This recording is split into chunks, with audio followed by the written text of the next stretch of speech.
Exodus 21. Ito nga ang mga hatol na igagawad mo sa harap nila. Kung ikaw ay bumili ng isang aliping Hebreo, ay 6 na taong maglilingkod siya, at sa ikapito ay aalis siyang laya na walang soling bayad. Kung siya'y pumasok na mag-isa, ay aalis na mag-isa, kung may asawa ay aalis na ang kanyang asawa na kasama niya. Kung siya'y bigyan ng kanyang Panginoon ng asawa, at magkaanak sa kanya ng mga lalaki, o mga babae, ang asawa at ang kanyang mga anak ay magiging sa kanyang Panginoon, at siya'y aalis na mag-isa. Datapwat kung maliwanag na sabihin ng alipin, aking iniibig ang aking Panginoon, ang aking asawa, at ang aking mga anak, ako'y hindi aalis na laya. Kung magkagayoy dadalhin siya ng kanyang Panginoon sa Diyos, at dadalhin siya sa pinto, o sa haligi ng pinto, at bubutasan ng kanyang Panginoon ang kanyang tainga ng isang pangbutas, at paglilingkuran niya siya magpakailanman. At kung ipagbili ng isang lalaki ang kanyang anak na babae na maging alipin, ay hindi siya aalis na gaya ng pag-alis ng mga aliping lalaki.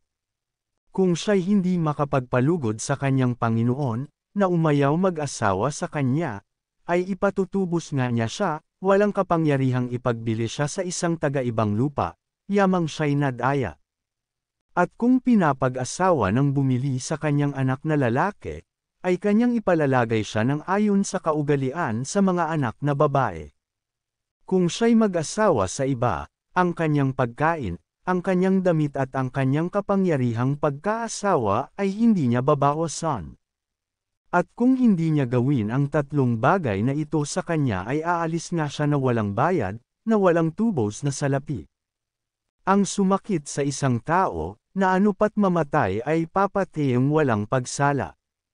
At kung hindi sinasadya ng isang tao, kundi Diyos ang naghulog sa kanyang kamay, ay lalaanan kita ng isang dako na kanyang tatakasan. At kung magtangka ang sinuman sa kanyang kapwa, na pumatay na may daya, ay alisin mo siya sa aking dambana, upang patayin. At ang sumakit sa kanyang ama o sa kanyang ina, ay papatayang walang pagsala.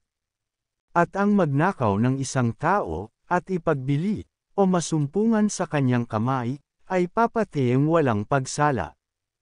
At ang lamait sa kanyang ama, o sa kanyang ina, ay papatayang walang pagsala. At kung may magbabag, at sakta ng isa ang isa, ng bato, o ng kanyang suntok, at hindi mamatay, kundi mahiga lamang sa banig. Kung makabangon uli, at makalakad sa tulong ng kanyang tungkod, ay ligtas nga yaong sumakit sa kanya, pagbabayaran lamang niya ang panahong nasayang, at kanyang pagagalinging maigi. At kung sakta ng sinuman ang kanyang aliping lalaki o babae, ng tungkod at mamatay sa kanyang kamay, ay parurusahan siyang walang pagsala. 21 Notwithstanding, if he continue a day or 2, he shall not be punished, for he is his money. Gayon may kung tumagal ng isang araw o 2, ay hindi siya parurusahan, sapagkat siya'y kanyang salapi. 22 If men strive, and hurt a woman with child, so that her fruit depart from her, and yet no mischief follow, he shall be surely punished, according as the woman's husband will lay upon him, and he shall pay as the judges determine. At kung may magbabag, at makasakit ng isang babaeng buntis, na anupat makunan, at gayon may walang karamdamang sumunod, ay tunay na papagbabayarin siya, ayon sa ayatang sa kanya ng asawa ng babae, at siya'y magbabayad ng ayon sa ipasya ng mga hukom. Datapwat kung may anumang karamdamang sumunod, magbabayad ka nga ng buhay kung buhay. Mata kung mata, ngipin kung ngipin, kamay kung kamay, paa kung paa. Paso kung paso, sugat kung sugat, bagbog kung bagbog.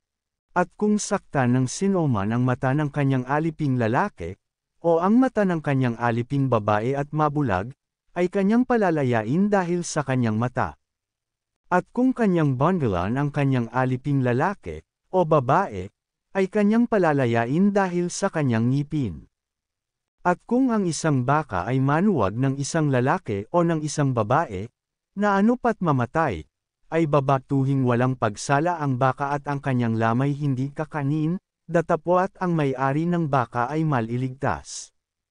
Datapwat kung ang baka ay dating manunuwag sa panahong nakaraan, at naisumbong na sa may-ari at hindi niya kinulong, na ano't makamatay ng isang lalaki, o isang babae, ay babatuhin ang baka at ang may-ari naman ay papatayin.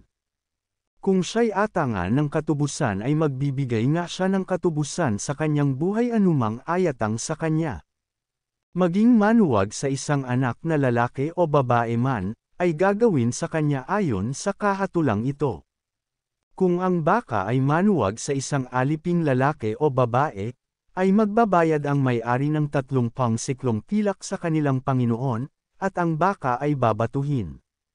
At kung ang sinoman ay magbubukas ng isang balon, o haukay ng isang balon at hindi tatakpan, at ang isang baka, o ang isang asno ay mahulog sa loob, ay sasaulian ng may-ari ng balon, magbabayad siya ng salapi sa may-ari ng mga yaon, at ang patay na hayop ay magiging kanya.